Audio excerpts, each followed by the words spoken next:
Happy Monday po mga magulang at mga kapatid kay Kristo. Purihin po ang Panginoon sa isang pagbubukas nating Conference Year 2024-2025. At tunay tayo pong lahat ay narito ngayon upang bigyan ng papuri, pasasalamat ang ating dakilang Diyos. Halina't muli nating buksan ang ating ligaya, paglilingkod sa Panginoon sapagkat Siya ang ating kasama. Ako po muli ang iyong devotional leader, kaibigan, Pastor Edgar Quinsayas, na makakasama niyo tuwing Lunes ng umaga. At ako po ang iyong devotional leader for today.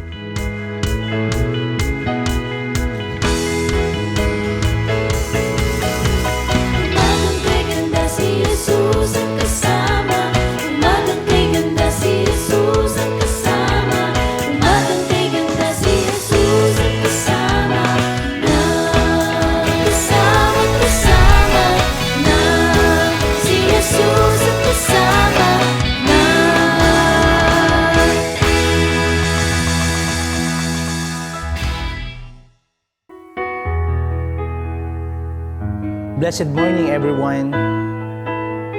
Samahan niyo po ako na umawit sa Panginoon ng isang papuring pagsamba sapagkat walang katulad ang ating dakilang Diyos. Awitin ko man lahat ng awit sa mundo, di kayang ilarawan ng kadakilaan mo. Kulang ang lahat ng tula, kulang maging mga salita upang ihayag ang kabutihan mo. Awitin ko man lahat ng awit sa mundo, di kayang ilarawan ng kadakilaan mo. Kulang ang lahat ng tula, kulang maging mga salita upang ihayag ang kabutihan mo. Wala kang katulad, wala nang hihigit sa'yo. Wala kang katulad, wala nang papantay sa'yo. Ikaw ang Diyos noon pa man, maging ngayon at kailanman. Sa habang panahon, wala kang katulad. Worship you, Lord. Awitin ko man lahat ng awit sa mundo, di kayang ilarawan ng kadakilaan mo. Kulang ang lahat ng tula, kulang maging mga salita upang ihayag ang kabutihan mo. Wala kang katulad, wala nang hihigit sa'yo. Wala kang katulad, wala nang papantay sa'yo. Ikaw ang Diyos noon pa man, maging ngayon at kailanman. Sa habang panahon, wala kang katulad. Wala kang katulad,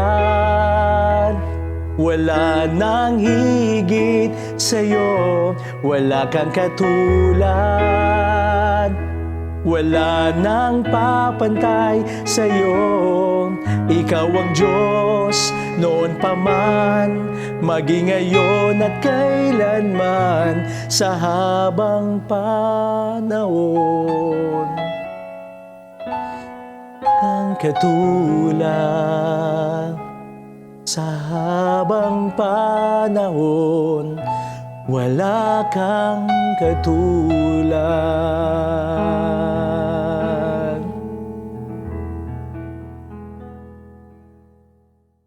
Ang ating pagsa sa umagang ito ay ang pinagpala. O purihin ng Panginoon sa awitin na ating narinig. At sa umagang ito, ang ating pag-aaralan ay magmumula sa Mateo, Kabanatang 5, Talatang 3, pinagpala ang taong walang ibang inaasahan kundi ang Diyos, sapagkat kabilang sila sa kaharian ng langit. Kaibigan, kamusta ka na? Kamusta ang iyong kaugnayan sa ating Panginoon? Ikaw ba ay nakaranas ng pagpapala sa panahong ito? Kaya sa diwang ito, ang ating paksa sa buong 2 linggo ay tungkol sa Mateo, Kabanatang 5, Talatang 1 hanggang 12. Ito po ang sermon sa bundok. Nang makita ni Jesus ng napakaraming tao, umakyat siya sa bundok. Pagkaupo niya ay lumapit ang kanyang mga alagad at sila'y nagsimulang magturo sa kanila. Kaya dito po sa ating pag-aaral sa Mateo Kabanatang 5, Talatang 3, ito po yung pinagpala na walang ibang inaasahan kundi ang Diyos. Sapagkat sabi nga po doon, kabilang sila sa kaharian ng langit. At dito mga kapatid, sa ating pag-aaralan sa umagang ito, ang talatang mapalad ay isasalin po natin sa English na ang salitang mapalad ay blessed o pinagpala. Sapagkat naroon po ang favor ng Lord. Iba po mga kapatid ang swerte sa mapalad. Ang swerte po means unexpectedly or luckily. Or sa ibang Tagalog ay hindi inaasahan o dumating na hindi inaasahan ay halimbawa po siya ay naglaro ng isang palaro at siya po ay nanalo. Yun po ay swerte mga kapatid. Samantalang pag sinasabing mapalad sa Biblia, ito ay may kaakibat na pananampalataya, pagtitiwala, pagsunod, paglilingkod, at pagsasakripisyo. Pansinin po natin ang unang talata, mga kapatid. Mapalad ang mga taong walang ibang inaasahan, kundi ang Diyos, sapagkat mapapabilang sila sa kaharian ng Diyos. Mga kapatid, sino daw po ang mapalad, sabi sa talatang ito? Yung po yung mga tao na walang ibang inaasahan, kundi ang Diyos. Ito po yung mga taong nakadepende at umaasa, nakasalig, nakapokus, nagtitiwala at merong pag-asa sa Diyos. Sila po yung mga tao sa panahon ng kagipitan, sakuna, problema, pagsubok. Wala pong ibang tatakbuhan o lalapitan kundi ang ating Panginoon Diyos. Madalas at marami mga tao, ang Diyos ay nilalagay, nakakalungkot po ito mga kapatid, inilalagay po nila sa huling listahan nila ng kanilang pag-asa. May mga resources kasi sila na may mga solusyon. Kaya minsan may mga tao hindi agad-agad lumalapit sa Panginoon. Habang may hinga ng tulong, may mga tao na kung saan hindi agad-agad kinukonsider ang Panginoon na una. Sila ay dudulog lang sa Panginoon kung talagang wala nang matatakbuhan. Kaya ang sambit na huli sa Diyos ay, ikaw na lamang po ang aking pag-asa. Ito po yung mga nakakalungkot sa buhay natin bilang mananampalataya. Nagiging panghuli ang Diyos sa ating buhay. Ang mga taong tinutukoy ng Biblia sa ating aralin ay walang ibang inaasahan po, kundi ang makapangyarihang Diyos. Hindi ibig sabihin na wala siyang matatakbuhan o dahil mahirap siya, hindi po ganoon ang ibig sabihin noon mga kapatid. Mas malaking blessing, mas malaking pabor, mas malaking natatamo ng mga taong may kakayanan, pero ang kanilang unang pinaglalagakan ng tiwala ay ang Diyos. Kumbaga, ay hindi umaasa sa kanilang sariling talino, kayamanan, lakas, kundi ang kanilang pag-asa ay nagmumula sa Panginoon. Ang Diyos ang una sa lahat na nagpapakita ito ng pagpapasakop, pagpapakumbaba, nakikita yung pagtugon, nakikita yung pagsangguni sa Panginoon. Kaya nga sa ating pagbasa sa Mateo, Kabanatang 5, Talatang 3, pinagpala po ang mga taong walang ibang inaasahan, kundi ang Diyos, sapagkat kabilang sila sa kaharian ng langit. Mababakas po natin mga kapatid, tayo po bilang mananampalataya, ang katiyakan na meron tayong pagtitiwala kung tayo po yung mga tao na walang ibang inaasahan, na tulong kundi sa Diyos lang na pinagkakalooban sa atin ng lakas, ng biyaya, sapagkat totoo nga naman ang lahat na meron tayo ay galing sa Panginoon.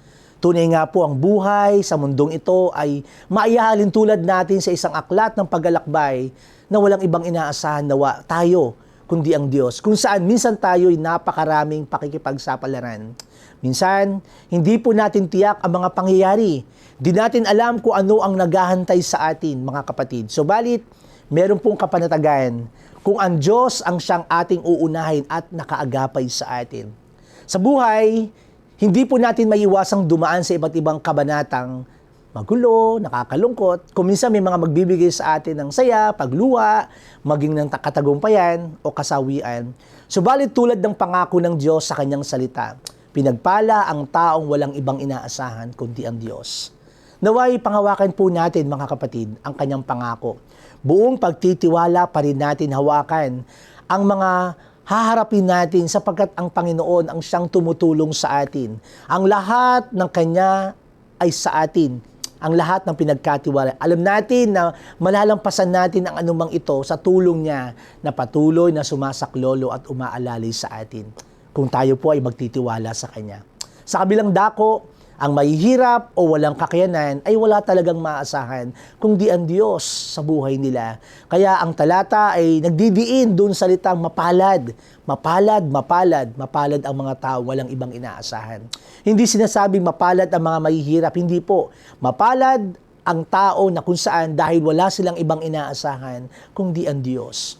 Ito po nawa ang mangyari sa lahat ng tao. Tayo po bilang mananampalataya, ang sinusukat ng Diyos ay hindi po ang kalagayan natin sa buhay. Inuulit ko po, hindi po ang kalagayan natin sa buhay kung ano ang meron tayo, kundi ang ating pagtitiwala, malalim na pananampalataya at anumang kalagayan natin sa buhay. Kaya naman, binanggit sa Biblia na mahirap makapasok sa langit ang mayaman o mayayaman. Tignan po natin ang isang talata na tungkol sa Lucas, Kabanatang 18, talatang 25. Mahirap makapasok kung tayo po ay mayaman at wala po tayong kaugnayan sa Diyos. Mas madali pa raw makaraan ang butas ng karayom, sa butas ng karayom ng isang kamelyo kaysa makapasok sa kaharian ng Diyos ang isang mayaman. Dahil kagaya po ng una kong binanggit, hindi sila aasa agad-agad sa Diyos. Dahil, totoo nga naman, meron silang maaasahan, meron silang kayamanan, meron silang mga ari-arian. Kaya minsan nakakalungkot, hindi naman po lahat.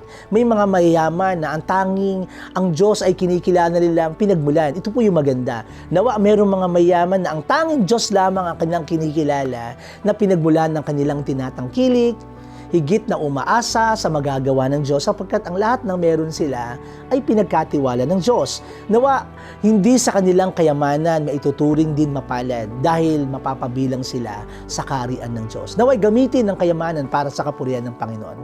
Muli sa umagang ito, nawa po sa ating pagtatapos, makita po natin na merong Panginoon, merong pinagmumulan ng lahat at mapalad po tayo kung tayo po ay patuloy na maglilingkod at magtitiwala sa Panginoon. Muli magandang umaga po sa umagang ito. Naway nadulot po ng pag-asa, nagdulot po ng salita ng Panginoon sa umagang ito ng kapanatagan. Katulad po sa huling bahagi, nais ko pong i-share sa inyo ang Mateo Kabanatang 6, talatang 33. Unahin natin ang kaharian ng Diyos at ang kanyang katuwiran at ang lahat ng bagay ay pagkakaloob sa atin.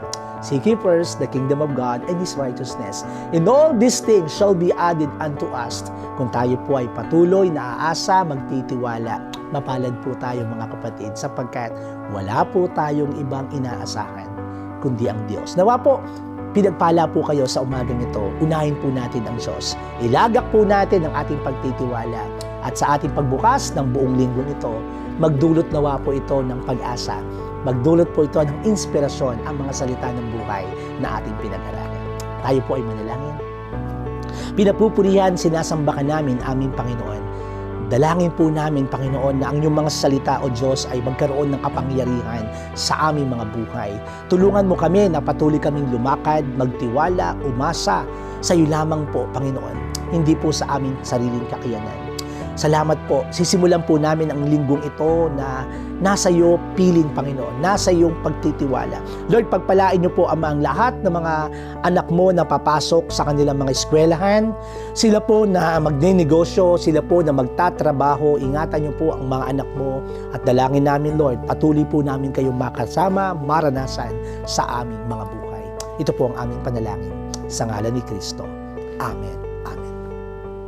Muli maraming salamat po sa inyong pagsama sa ating pag-aaral sa umagang ito. Si Jesus ay kasama, Daily Morning Devotion. And shout out po sa lahat ng may anniversary ng kasal at merong kaarawan. Purihin po ang Lord.